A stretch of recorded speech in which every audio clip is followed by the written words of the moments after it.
I saw my girlfriend holding hands with a coworker at a festival, so my proposal went to someone else. Everything I had prepared was perfect. From the engagement ring, the lights, the music, until I caught that moment. I never imagined I would be writing this. But I need to get it off my chest because, honestly, I feel like I'm losing my mind. 3 days ago, everything I thought I knew about love, trust, and future was turned upside down at the Summer Lights Festival. Of all places, I was planning to propose to Rachel, my girlfriend of 4 years. He had everything ready, the venue, the setup, the ring, the whole shebang, and then I saw her. It all started months ago when Rachel began talking about the Summer Lights Festival. It's this massive event in our city with art installations, music, and thousands of lanterns lighting up the sky. She said it was magical last year, so when I decided to propose, it seemed like the perfect spot. The organizers were amazing. I coordinated with them to set up a special area by the lake, where hundreds of lanterns would form the words, "Marry Me," all while her favorite local band played our song. The plan was simple. We'd go to the festival separately, around 9:00 p.m. I arranged for her best friend, Ashley, to guide her to the spot. I arrived early to make sure everything was set up, and it looked perfect. The lanterns, the music, it was everything I had envisioned. Rachel was going to love it. I even did a practice run with the organizers to make sure the lanterns would light up just right. While waiting for Rachel, I decided to walk around the festival to kill some time. She told me she was coming with Ashley and a few other friends from work. I was still buzzing with excitement about the proposal and trying to imagine her reaction when she saw the setup. But then I saw them. Rachel was wearing the blue sundress I'd given her for her birthday, her hair catching the light from the lanterns. She looked beautiful. But she wasn't with Ashley. No, she was with Jason. Her coworker, Jason, who had started working at her office 3 months ago. The same Jason she'd told me not to worry about when I noticed how often she mentioned him in conversations. And there they were, standing together in the crowd, holding hands. It wasn't just a casual brush of fingers, no. Their fingers were intertwined, and she was looking up at him with that soft smile, the one I used to think was just for me. I froze. I watched them for a few seconds, too stunned to move. They stopped in front of a food stall, and Jason bought her a caramel apple, just like she always got at festivals. When some caramel got on her chin, he wiped it away with his thumb, and she blushed. My heart sank. My girlfriend of 4 years, my soon-to-be fiancé, was blushing at another man's touch. The worst part? I didn't confront them. I didn't scream or cause a scene. I just turned around and walked away. I had the small velvet box in my pocket, my hand gripping it so tightly my knuckles turned white. The proposal setup, everything, the lanterns, the music, the whole night was already paid for and scheduled. I had already arranged everything with the festival organizers. Everything was automated. It was all set to go the next evening at sunset, and I was supposed to be the one to propose. But that was before I saw Rachel with Jason. I left the festival without saying a word, my mind racing as I drove. It was like the world was moving in slow motion. I couldn't see straight, and I had to pull over a few times just to gather myself. My hands were shaking, and all I could think about was Rachel and Jason, their fingers intertwined, the soft smile she gave him. The image burned in my mind like a nightmare. I felt like the victim in a horror movie, but the twist was that I was the one who never saw it coming. Around 3:00 a.m., lying in a cheap motel bed, I remembered the proposal. The lanterns, the music, everything. It was all set for the next evening. The worst part? I couldn't bear the thought of letting it go to waste. So, I called the festival organizer, Mike. He was probably asleep, but he picked up anyway. I barely managed to get the words out. "Mike, listen. I can't do the proposal tomorrow. Something happened, but all the setup, the lanterns, the music, it's all paid for. If someone else wants to use it, they can. I don't care. Just don't let it go to waste." Mike tried to ask what was wrong, but I hung up. Then, I turned off my phone and threw it in the drawer. I couldn't bear to see Rachel's messages or calls. What would I even say? How could I explain what I saw? Was she still with Jason?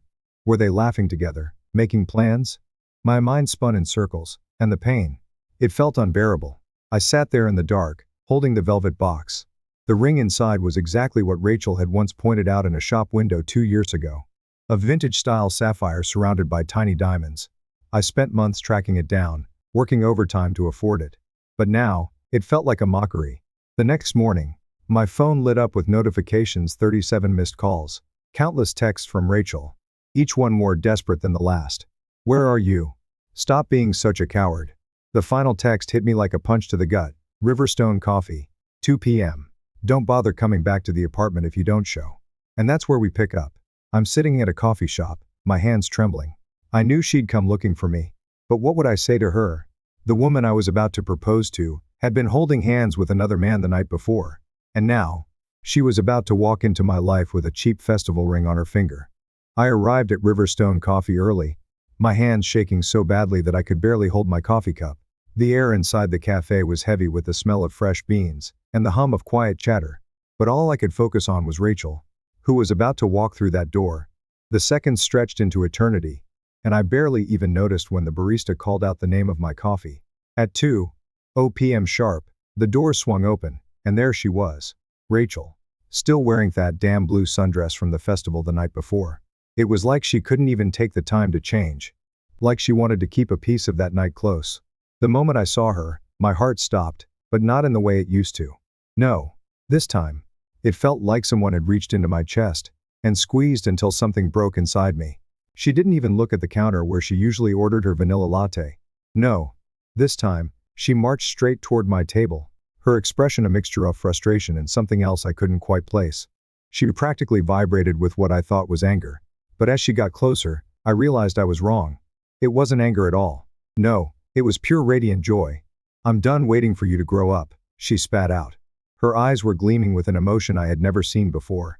It wasn't the soft affection I used to get when she looked at me. It was something sharper, something cruel. My mouth went dry as I tried to speak. But words wouldn't come out at first. I just stared at her in disbelief. "Rachel, what are you?" I began. But she didn't wait for me to finish. She thrust her left hand in my face. And there it was. The cheap festival ring. The one Jason had proposed with the night before. It was mocking me, catching the fluorescent light above us, like a neon sign of betrayal. "Jason proposed last night at the Summer Lights Festival," she said, her voice thick with smug satisfaction. "It was perfect, the lanterns, the music, everything. He's known me for 3 months. And he managed to do what you couldn't do in 4 years." My heart dropped. The coffee shop around us seemed to blur as my vision focused only on Rachel's hand, the hand that should have been wearing my ring. The one I had spent months tracking down. The one I had worked overtime to afford. But no, she was wearing a ring that didn't mean anything to her. A ring that Jason could buy with a laugh and a snap of his fingers. The ring I had been saving for the woman I thought I knew. I wanted to scream. I wanted to tell her everything I had planned. How I had been planning for months. How I had envisioned this moment for years. But instead, I was frozen. I didn't know what to say. She didn't stop. "Everything was perfect," Rachel continued. "The lanterns, the music, the spot by the lake, Alif, it was just perfect. You could never commit to us. You couldn't even give me a ring after 4 years, but Jason. Jasonk knew exactly what I wanted." Her words hit me like a wave, each one crashing over me. I wanted to tell her the truth, how she had broken my heart the night before, how she had betrayed everything I thought we had. But no. She kept talking. She kept throwing the 4 years we spent together in my face like they meant nothing. "You remember that vintage sapphire ring I showed you 2 years ago?" she asked. "The one you completely ignored?" At least Jason had the courage to propose, even with a simple festival ring. My chest tightened. I could feel the anger bubbling up inside me. But more than that, I felt something else. Something darker. I didn't know what it was, but it made my hands shake even harder. "Do you mean this ring?" I said, my voice barely above a whisper as I pulled out the velvet box from my pocket. I opened it slowly. The exact sapphire ring she had once pointed out to me 2 years ago, the one I had worked so hard for. The one that was supposed to be the symbol of our future together. I placed it on the table with a soft thud, the sound echoing in the quiet cafe. Rachel's face went from triumphant to ghost white in an instant. Her hand flew to her mouth in shock. "No," she whispered. "No, no, no, yes." She was still frozen, unable to move, unable to breathe. The cheap festival ring, the one she had been so proud of, sat mockingly next to the sapphire ring that was meant to be hers. "Rachel, every single detail of that setup was me. The lanterns, the music, the perfect spot by the lake. I saw you with him yesterday. I saw you holding hands, sharing that caramel apple, looking at him like you used to look at me." My voice cracked as I continued, my heart breaking with each word. "So I left," I said. "I called the organizers and told them anyone could use the setup. I never imagined it would be Jason, the man my girlfriend was cheating on me with, would end up proposing with my perfect moment." Rachel stumbled back like I had physically struck her. She started crying, her face crumpling as she realized what she had done. "No," she whispered again, her voice barely audible. Congratulations on your engagement, Rachel, I said, my voice low, cold. I really hope that festival ring doesn't turn your finger green though. I guess it's fitting. Cheap ring. Cheap ending to what I thought was priceless. I pushed the velvet box toward her. I stood up, barely able to keep my legs under me. I could hear Rachel's sobs as I turned and walked away from the table. From the woman I thought I knew. From everything I thought we had built together. I walked out of that coffee shop, and I didn't look back, but as I stepped outside, I felt something inside of me shift. For the first time since the Summer Lights Festival, I felt free. The Rachel I had loved was gone. Replaced by someone else. The woman who had held hands with another man and thrown our relationship away like it was nothing. And as much as it hurt, I knew that walking away was the best thing I could do. And that's when I realized, this wasn't just about a proposal. It was about my future, my dignity, and knowing that I deserved more than what she had given me. I wasn't sure where I was going next, but I knew one thing: I was done with Rachel. I was done with all of them. The next few days passed in a blur. I couldn't escape the constant images in my mind: the sight of Rachel with Jason at the festival. Her eyes soft as she looked at him, the ring on her finger that wasn't mine. It was like everything I had worked for, every dream I had about our future, had just evaporated into thin air. And the worst part? I had never seen it coming. It hit me like a freight train, and now I was trying to pick up the pieces of a life I no longer recognized. I spent the next few days holed up in my apartment, drowning in silence. My phone was turned off for most of it. I couldn't bear to look at it, couldn't stand the thought of seeing Rachel's messages, begging me to come back. I didn't want to hear her explanations, didn't want to listen to the empty words that I knew she would say. I couldn't bring myself to face her again, not after everything that had happened. Then came Heritage Day, a day I had never really cared about. The whole city gathered downtown to celebrate, with food stalls, music, and people everywhere. Normally, I would have stayed in, avoiding the crowds. But Steve, my friend from work, insisted that I come out. He said I needed to stop hiding and start living again. It was hard to argue with him, so I reluctantly agreed. But of course, nothing ever goes according to plan. As I wandered through the crowds, trying to avoid thinking about everything, I saw them. Rachel, Jason, and Ashley. The three of them were standing by the main stage, laughing and talking as if nothing had happened. Rachel was wearing the green sweater I had bought her for Christmas. And she was holding hands with Jason, her eyes sparkling as she showed off the cheap festival ring. I couldn't believe it. They were living their fairy tale. And here I was, standing alone, a silent witness to the life they had stolen from me. I could have walked away. I should have walked away. But something inside me snapped. Maybe it was seeing Rachel so happy with Jason. Or maybe it was just the years of hurt and betrayal that had been building up inside me. But whatever it was, I couldn't let it go. Not anymore. Without thinking, I walked up to the stage, grabbed the microphone, and turned to face the crowd. I knew that all eyes were on me, but I didn't care. I wasn't going to let them steal my story too. Hey, everyone, my voice boomed through the speakers. Sorry to interrupt, but I have a story you all need to hear. The crowd turned toward me, and I could see Rachel's face drain of color. Jason started pushing his way through the crowd, but he was too far away to stop me. I opened my phone and pulled up the gallery. I wasn't sure what I was doing at that moment, but I knew it had to be done. You know that amazing festival proposal everyone's been talking about? I continued. The one with the lanterns and the music. The one that everyone is calling the most romantic thing ever? I paused, letting the words sink in.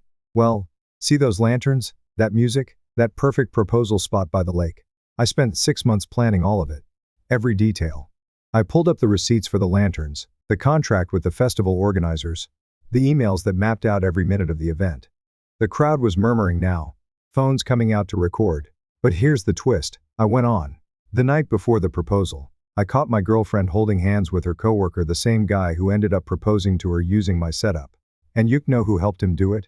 Her best friend, Ashley. The person who spent months helping me plan every detail of my proposal.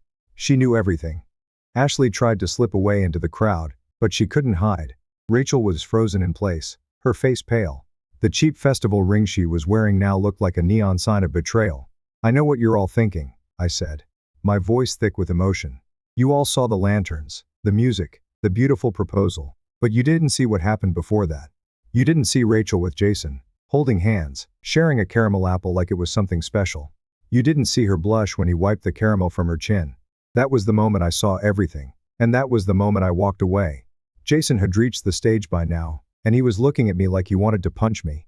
Shut up, man, he said, his voice dripping with fake friendliness. You're just jealous. I laughed. Jealous? Jealous of what?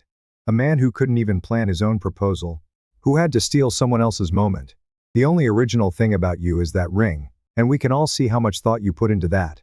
The crowd was silent for a moment, and then someone in the back shouted, "That's messed up." I looked at Rachel, then at Ashley. "You want to know their old kicker, Ashley?" I said, turning to her. "You were the one who helped him steal it. You were the one who handed him everything I worked for. You knew exactly what I was planning, and you still helped him take it. You want to know why? Because you thought Jason deserved it more than I did. You thought he was the one who was ready to commit." Ashley was crying now, her face a mess of guilt and regret. "I didn't know it would turn out like this," she whispered. "I didn't think he would ever actually propose."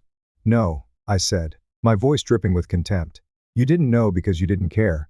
You didn't care about me. You didn't care about the future he was planning with Rachel. You just cared about making sure Jason got his moment."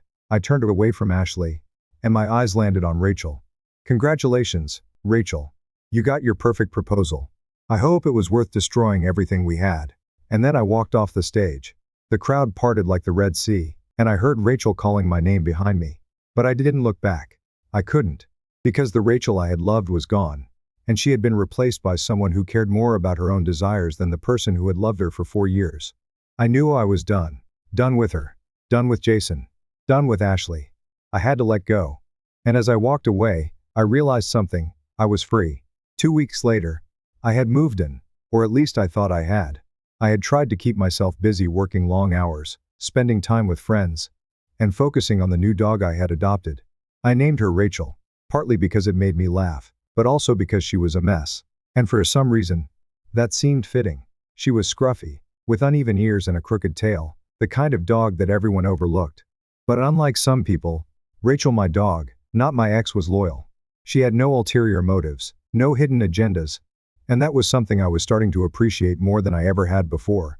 But then, one night, I was sitting on my couch, scratching my new dog's ears, when the doorbell rang. My heart dropped. I didn't even have to ask who it was. I already knew. I stood up slowly and walked to the door, peeking through the peephole. It was Rachel, my ex, standing there, mascara running down her face, clutching a bottle of wine in her hand. She looked just as disheveled as I felt when I found out about her betrayal. She had been crying, and something about that struck me. Maybe it was the guilt I saw in her eyes, or maybe it was the fact that she was standing there at all. But something inside me, something dark and raw, flared up. I opened the door, and she tried to push past me into the apartment. I had blocked the doorway, not allowing her to get any closer. "What are you doing here?" I asked, my voice calm but icy. "I made a horrible mistake," she sobbed, her voice breaking. "I know I hurt you. I know I ruined everything, but I miss you. I miss us." I took a deep breath, trying to steady my emotions. I was done with this, done with her. "Actually, you made several mistakes," I said coldly. "The cheating, the stolen proposal, and the fact that you didn't even bother to say goodbye when you ran off with Jason." She froze at that. "Please, don't say that," she whispered. "I was stupid. I got caught up in the excitement with Jason. He was new, he was exciting, and I didn't know what I was doing. But now he's gone. He left me. And I realized that I was wrong. I've lost everything." I looked at her, my gaze hardening. "You didn't just lose Jason, Rachel. You lost me, too. And I don't know if I'll ever be able to forgive you for that." I stepped back from the doorframe and looked at my dog, who was now growling softly at Rachel's feet. I smiled for the first time in what felt like forever. "Look at her." I named her Rachel. "She's a mess, just like you were. But unlike you, she knows where her home is. She's loyal. She doesn't lie. She doesn't cheat." Rachel's eyes flicked to the dog, and she took a step back, her face twisted with guilt, and something else, something that almost looked like regret. "But I didn't care anymore. You were going to propose to me," she said quietly, her voice full of pain. "You had the perfect ring, the perfect plan, and I ruined it. I ruined everything." I shook my head. "No. You didn't just ruin it. You stole it. You took my future, my plans, my heart, and you handed them to someone else. You handed them to Jason, and now you're standing here trying to act like nothing happened." Her eyes welled up with tears, and I saw that same old guilt flicker in them. But this time, it wasn't enough. It wasn't enough to undo everything she had done. "You know what's really ironic?" I said, my voice low and cold. "You spent months complaining that I wasn't proposing fast enough, While I was planning the proposal of your dreams. I had the ring, the spot, everything. But you, I stopped myself before the bitterness completely overtook me. You went with Jason instead. He didn't make you wait, did he? Rachel flinched as if I had slapped her. Please, don't do this, she begged, reaching out for me. I'm sorry. I know I messed up. I know I was wrong. But I love you. I always have. I stepped back, shaking my head. No, Rachel, you don't love me. You love the idea of me. You love the safe backup plan.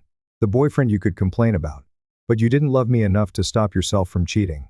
I turned toward the apartment, my hand on the doorframe. You need to leave. You don't belong here anymore. Rachel stood there for a moment, tears streaming down her face. But I didn't look back. I couldn't. I wasn't the man I used to be, and I wasn't going to let her destroy me any further. As I closed the door, I heard her sobbing on the other side. But this time, it didn't hurt. This time, I felt relieved. I sat down on the couch with my dog, who immediately jumped onto the cushions beside me. She pressed her head into my lap, looking up at me with her crooked smile. I scratched behind her ears, the warmth of her simple, unconditional love filling the emptiness I had been feeling. In that moment, I knew I was finally done. I had spent too many years trying to make things work with someone who wasn't capable of appreciating the love I had to offer. I had spent too much of my time, my heart, on a relationship that wasn't meant to be. But now I was free. Free from Rachel. Free from Jason. Free from the pain they had caused. And the best part? I was starting a new chapter of my life. One where I didn't have to pretend that everything was fine. One where I could finally heal. I looked down at my dog again. You know, Rachel, I said with a wry smile, you might not be the prettiest dog at the park, but at least you don't steal other people's proposals. My dog gave a little yelp of approval, as if she understood exactly what I meant. And for the first time in weeks, I felt a sense of peace. Karma had done its work, and now it was my turn to move on. To find my own happiness, one that didn't involve any of them. The betrayal, the heartbreak, all of it had faded into the background. Replaced by something simple and real. Love that didn't need to be earned through lies or manipulation. I was ready to start fresh. And this time, it was going to be for me. With Rachel, my dog, by my side, I was finally ready to live again. And that was all that mattered.